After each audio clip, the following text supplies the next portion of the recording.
श्री गणेशाय नमः। श्री रामचरितमानस बालकांड 212वां दोहा। सुमन वाटिका बाग बन विपुल विहंग निवास, फूलत फलत सुपल्लवत सोहत पुर चहुपास। पुष्प वाटिका फुलवारी बाग और वन जिनमें बहुत से पक्षियों का निवास है, फूलते फलते और सुंदर पत्तों से लदे हुए नगर के चारों ओर सुशोभित हैं। बनई न बरनत नगर निकाई, जहाँ जाए मन तहीं लुभाई। चारु बजारो विचित्र अबारी, मनि में विधि जनु सोए कर सवारी।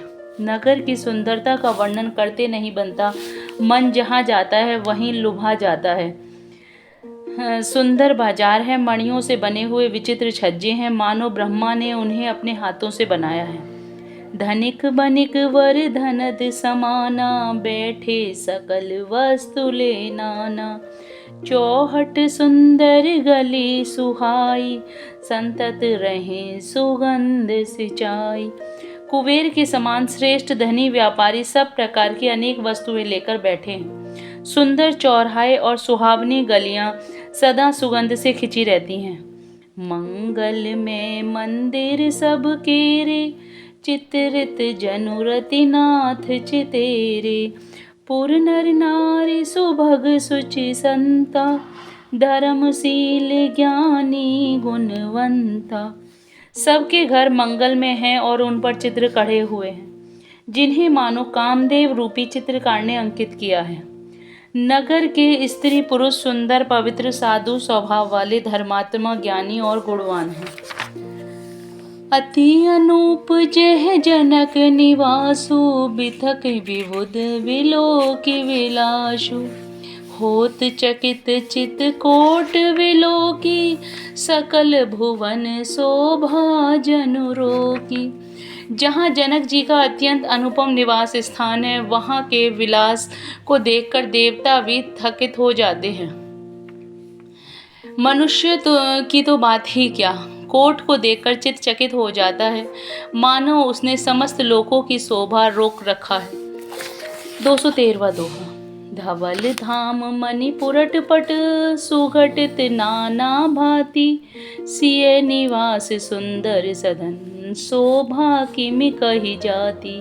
उज्ज्वल महलों में अनेक प्रकार के सुंदर रीति से बने हुए मणि जड़ित सोने की जरी के पर्दे लगे हैं। सीता जी के रहने के सुंदर महल की शोभा का वर्णन किया ही कैसे जा सकता है। सुभग द्वार सब कुलिस कपाटा, भूप भीर नट मागध बाठा। बनी विशाल बाजी गजशाला, है गे रथ संकुल सब काला। राजमहल के सब दरवाजे सुंदर हैं, जिनमें वज्र के मजबूत अथवा हीरे के चमकते हुए किवाड़ लगे हैं। वहाँ राजाओं, नटों, मागधों और भाटों की भीड़ लगी रहती है। घोड़ों और हाथियों के लिए बहुत बड़ी बड़ी घुड़शालाएं और गजशालाएं बनी हुई हैं, जो सब समय घोड़े, हाथी और रथों से भरी रहती हैं। सूर सचिव सेनप बहु तेरे, नृप गृह सरिस सदन सब केरे। पुर बाहिर सर सरित समीपा, उतरे जह तह विपुल महीपा। बहुत से सूरवीर मंत्री और सेनापति हैं, उन सबके घर भी राजमहल सरीखे ही हैं। नगर के बाहर तालाब और नदी के निकट जहाँ तहाँ बहुत से राजा लोग उतरे हुए हैं। देखी अनूप एक अबराई, सब सुपास सब भांति सुहाई। कौशिक कहूँ मोर मनु माना, यहाँ रही रघुवीर सुजाना। आमों का एक अनुपम बाग देखकर, जहाँ सब प्रकार के सुबीते थे और जो सब तरह से सुहावना था, विश्वामित्र जी ने कहा, हे सुजान रघुवीर, मेरा मन कहता है कि यहीं रहा जाए। भले ही नाथ कहीं कृपा निकेता, उतरे तह मुनि वृंद समेता।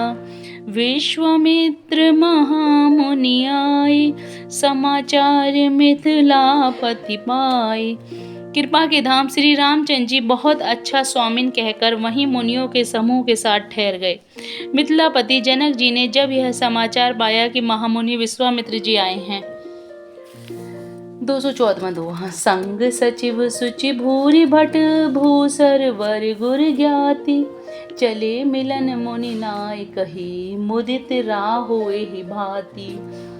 तब उन्होंने पवित्र हृदय के ईमानदार और स्वामी भक्त मंत्री, बहुत से योद्धा, श्रेष्ठ ब्राह्मण, गुरु सतानंद जी और अपनी जाति के श्रेष्ठ लोगों को साथ लिया और इस प्रकार प्रसन्नता के साथ राजा मुनियों के स्वामी विश्वामित्र जी से मिलने चले गए। कीन प्रणाम चरण धरि माथा दीन असीस मुदित मुनिनाथा विप्र वृंद सब सादर बंदे जानी भाग्य बढ़ राव आनंदे। राजा ने मुनि के चरणों पर मस्तक रखकर प्रणाम किया। मुनियों के स्वामी विश्वामित्र जी ने प्रसन्न होकर आशीर्वाद दिया। फिर सारी ब्राह्मण मंडली को आदर सहित प्रणाम किया और अपना बड़ा भाग्य जानकर राजा आनंदित हुए।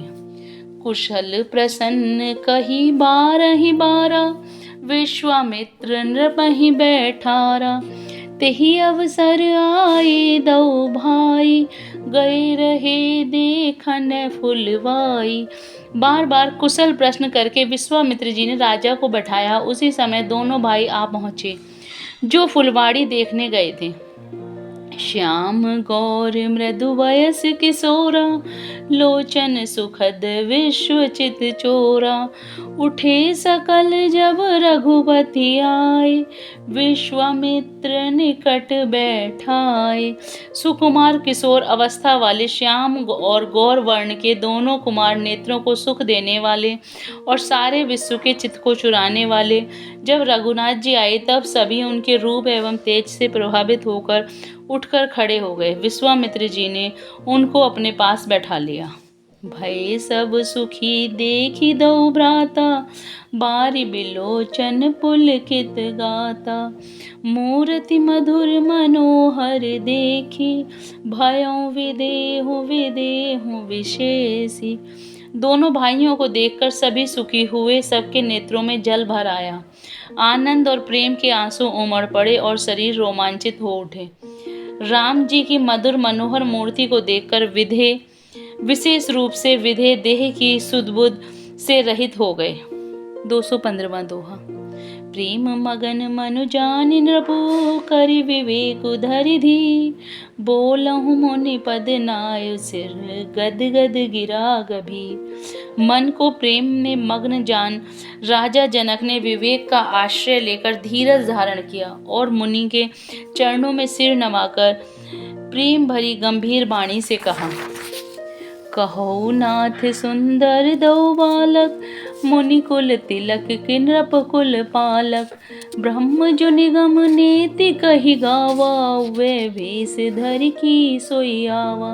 हे नाथ, कहिए ये दोनों सुंदर बालक मुनि कुल के आभूषण हैं या किसी राजवंश के पालक, अथवा जिसका वेदों ने नेति कहकर गान किया है वही कहीं वह ब्रह्म तो युगल रूप धरकर नहीं आए हैं। सहज विराग रूप मनु मोरा थकित होत जिमि चंद चकोरा ताते प्रभु पूछो सत भाई कहूँ नाथ जनि करहु दुराई। मेरा मन जो स्वभाव से ही वैराग्य रूप है इस तरह मुग्ध हो रहा है जैसे चंद्रमा को देखकर चकोर। हे प्रभु, इसलिए मैं आपसे सत्य भाव से पूछता हूँ। हे नाथ, बताइए, छिपाव ना कीजिए। इनहि विलोकत अति अनुरागा बरवस ब्रह्म सुख ही मन त्यागा कह मुनि विहसी कहो नृपनी का बचन तुम्हारे न होय अलेगा। इनको देखते ही अत्यंत प्रेम के वश होकर मेरे मन में जबरदस्ती ब्रह्म सुख को त्याग दिया है। मुनि ने हंसकर कहा, हे राजन, आपने ठीक कहा, आपका वचन मिथ्या नहीं हो सकता।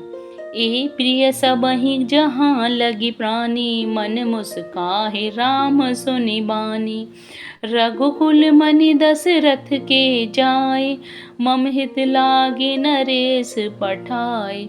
जगत में जहाँ तक जितने भी प्राणी हैं ये सभी को प्रिय हैं।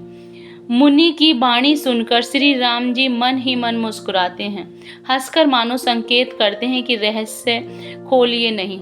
तब मुनि ने कहा, हे रघुकुलमणि, महाराज दशरथ के पुत्र हैं, मेरे हित के लिए राजा ने इन्हें मेरे साथ भेजा है।